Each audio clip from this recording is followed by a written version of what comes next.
Hello, and welcome to another edition of Steve Y, the Fix-It Guy. I'm Steve Yakshi, and in this edition, I'm going to show you how to work a hand-operated drain snake. This is the drain snake we'll be using. This one's probably older than most viewers watching this video. I have a picture of a newer one. They're very similar. They're all hand-operated.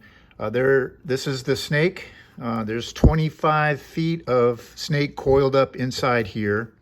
And the way this works is we'll loosen this set screw, pull out what we need. Don't pull out too much because you won't be able to feed it into the drain properly. Then we tighten the set screw. We'll grab this and then we start turning while we push it into the drain.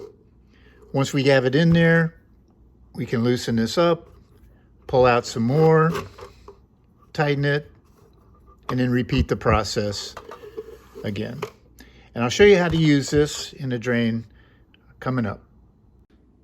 So here we have an example of a drain that we need to snake out. And one of the hardest things when you're trying to snake out a drain is making these turns. So here we have to make a turn and come down.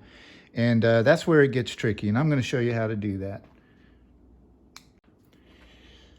So as you can see, I've put a length of snake out here, and I've tightened this set screw, and we're going to feed this in here.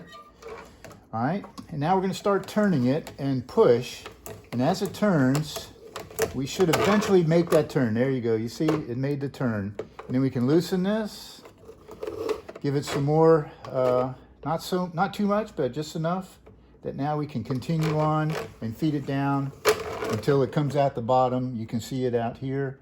So we've made that turn and we've snaked it out.